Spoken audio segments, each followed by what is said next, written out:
All right, today we're going to learn a new language. And no, I'm not talking about Spanish or French, but the language that pretty much powers our entire digital world. I mean, from your social media feed to how an online store knows what's in stock. We're talking about SQL. Okay, let's get into it. You know that feeling, right? When your music app just nails it with a song recommendation, or a shopping site shows you exactly what you were just thinking about buying. How on earth does it do that? Well, it's not magic, even though it feels like it. What's really happening behind the curtain is a conversation.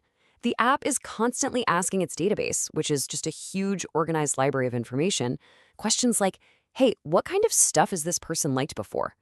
And the database just answers back. And the language they're speaking? That language is SQL. It stands for Structured Query Language.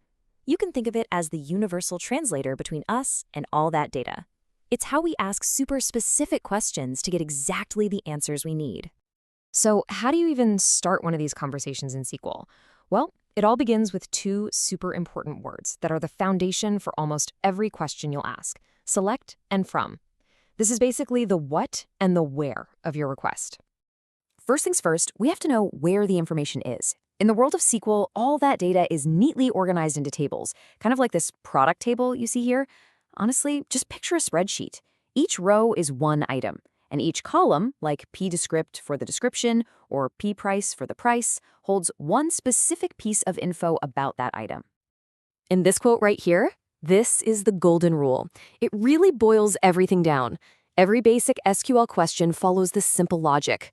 You select what you want to see, and you tell the database from where to go get it. It's the most basic sentence you can build. So let's build our very first request, our first query. We'll start with select, which tells the database which columns or which pieces of info we're interested in. Let's say we just want the product's description and its price. So we write p_descript, p_price. Simple enough. Then we use from to say which table to look in, which, in our case, is the product table. And that's it. Our question is select p_descript, p_price from product. See, it's actually really close to plain English. And boom, here's the answer. The database gives us back a brand new, clean little table with exactly what we asked for, just the product descriptions and their prices. Nothing more, nothing less. We asked a clear question, and SQL gave us a precise answer. Okay, that's cool, but what if we don't want to see every single product? What if we're hunting for a bargain? To get way more specific, we need our next building block, the where clause. Think of it like adding a filter when you're shopping online. Let's take a look at this query. The first two lines should look familiar. We're selecting the description, the quantity on hand, and the price from our product table. But now look at that third line, where p price less than 10. This is our filter. We're telling the database, hey, show me all that info, but only for the products that cost $10 or less. And here's what we get back. The database literally went through every single row, checked the price, and only gave us the ones that fit our rule. That's the real power of where. It helps you zero in on exactly what you're looking for. All right, things are about to get really interesting. See, in the real world, data is usually split up into different tables to keep everything tidy. You might have one table for products and a totally separate one for the companies that make them. So how do you connect the dots between them? You use a join.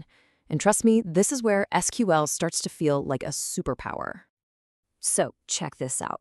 Our product table has a vendor code, or V_code, but it doesn't have the vendor's actual name. That name lives over in the vendor table, which also has that same V_code. That shared code, that's our bridge. It's the key that lets us link these two separate spreadsheets together. So how do we build that bridge with code? We select the columns we want from both tables. Then we start from our product table, and you'll see we give it a little nickname P just to make things shorter. Then here's the magic word, join vendor, which we'll call V. Now the most important part is the on clause. This tells SQL exactly how to connect them. Match up the rows on the condition that the vendor code from the product table is the same as the vendor code from the vendor table. And would you look at that? One single unified table. We've pulled the product info from one place and the vendor's name from a completely different place and brought them all together. A join lets you see the whole story by weaving together different pieces of data. It is an absolute game changer. Okay, so we can grab data, we can filter it, and we can connect it. But let's be honest, raw data can still be a total mess. So the last step is to polish it up, to organize it and summarize it so we can get some real useful answers. The order by clause is all about tidying up our results. We can tell the database exactly how we want the final list to be sorted. You can even do multiple levels of sorting. For example, if you wrote order by vcode pprice DSC, you'd be telling it to first group everything by the vendor, and then, inside each of those groups, sort the products by price from highest to lowest. It just brings a nice, clean, logical order to everything. But sometimes we don't need a big, long list. Sometimes we just need one answer to a simple question. Like, how many products do we even have? What's the average price? That's where aggregate functions come in.